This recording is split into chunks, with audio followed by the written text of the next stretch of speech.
Tu adores peindre des figurines, mais t'en as marre d'avoir mal au dos en les peignant? T'inquiète, pour ça aussi, on a une solution. On va te montrer comment bien te placer pour ne plus souffrir.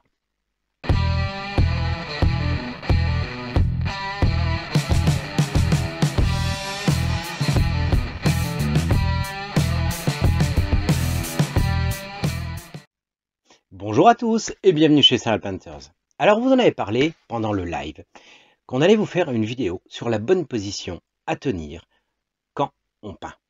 Parce qu'en fait, peindre en général et peindre longtemps surtout, ça peut poser pas mal de problèmes de dos. Des problèmes plus ou moins gênants. Selon les personnes, ça peut même des fois être grave et vous donner une hernie discale, ce que je ne vous souhaite pas. Et pour autant, ça peut être évité très facilement. Alors pour faire ça, on a illustré sur différents supports par des photos. Pour commencer, on va déjà vous montrer ce que c'est qu'une mauvaise position. Comme vous pouvez le voir ici. Quand on est assis sur une chaise, on a commencé par une chaise pour vous expliquer, parce que c'est la chose la plus basique et la plus courante qu'on peut avoir. Quand on va peindre, si on est mal assis, on va avoir le dos courbé. Alors il va falloir différencier deux zones importantes, au niveau des lombaires et au niveau de la nuque. Si ces deux parties sont redressées, le milieu du dos posera pas de problème. Donc il va falloir bien placer. Sur une chaise, si on est mal assis et si on se penche en avant pour peindre, comme vous le voyez ici, il y a deux endroits où ça va faire mal, au niveau des lombaires et de la nuque. Là, tout de suite, ça va créer des pincements entre les vertèbres, ce qui n'est pas une bonne chose. Par contre, si on se place un peu plus en avant de la chaise, qu'on redresse le dos, qu'on creuse le dos, qu'on place les lombaires, le reste va suivre. Et pourtant, ce n'est pas encore parfait, parce que on va se pencher des fois pour voir des détails très petits sur les figurines, et donc on va courber au niveau de la nuque.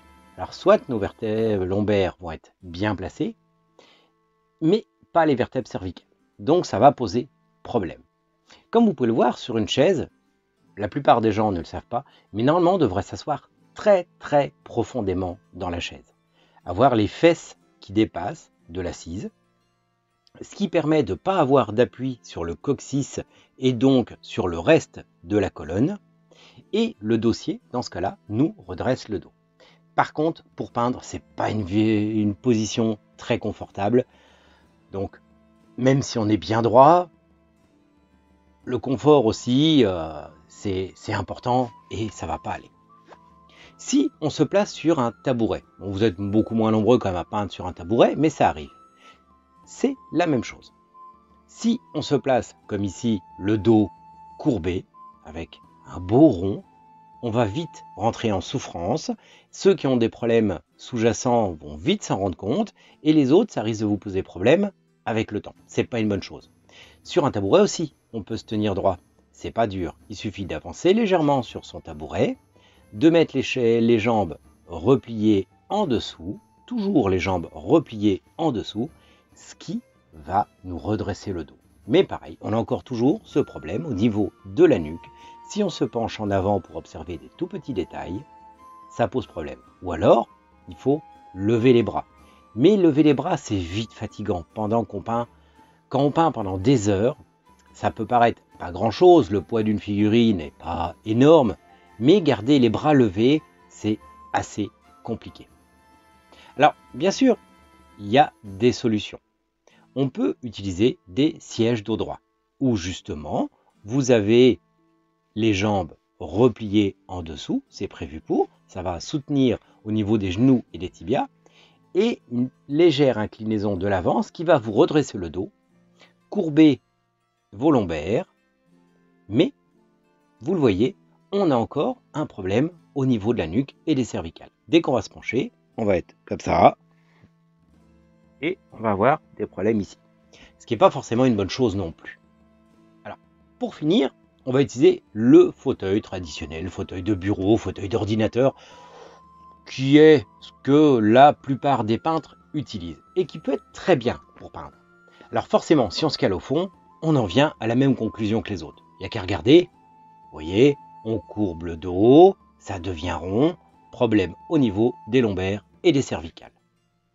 On peut avancer un peu dessus, passer les jambes en dessous, comme un siège dos droit, ce qui va redresser le tout, puisque ça va vous faire sortir la poitrine et creuser les lombaires.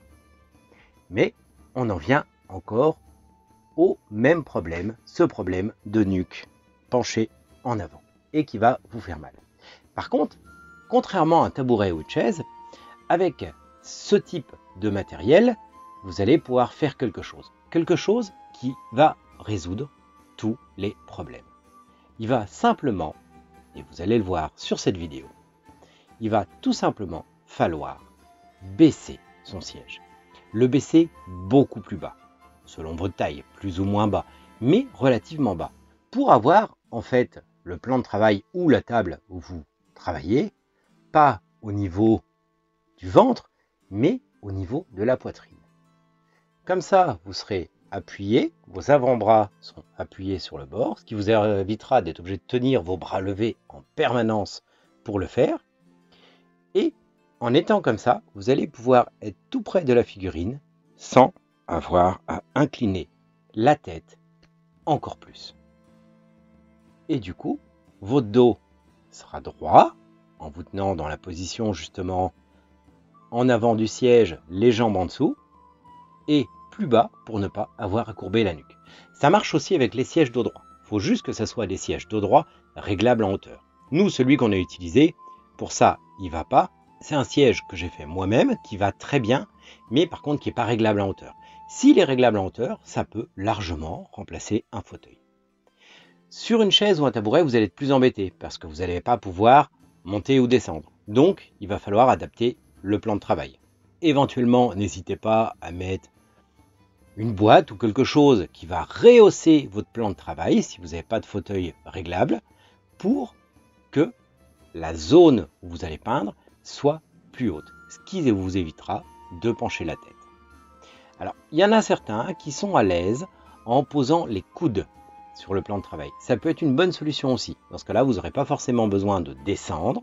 Vous allez poser les coudes et vous penchez en avant sur le plan. C'est une très bonne position aussi. L'important étant de garder les lombaires droites avec une légère cambrure. Dans cette position, vous allez pouvoir tenir pendant de nombreuses heures à peindre sans souffrir et surtout, vous ne le paierez pas dans 10, 15 ou 20 ans. Et croyez-moi, l'opération du dos, vous vous en passerez bien. Alors voilà, j'espère que cette vidéo vous aura plu, qu'elle va vous en apprendre plus, surtout qu'elle va vous soulager, vous permettre de peindre dans de bonnes conditions, sans souffrir. Ça fait pas mal de temps qu'on nous l'a demandé. Il y a pas mal de gens qui nous ont demandé cette vidéo qu'on n'avait pas prévue forcément à la base. Mais en fait, c'était une très très bonne idée. Votre demande était une très bonne idée. Et ça vous évitera bien des problèmes. En attendant, moi je vous dis à la semaine prochaine.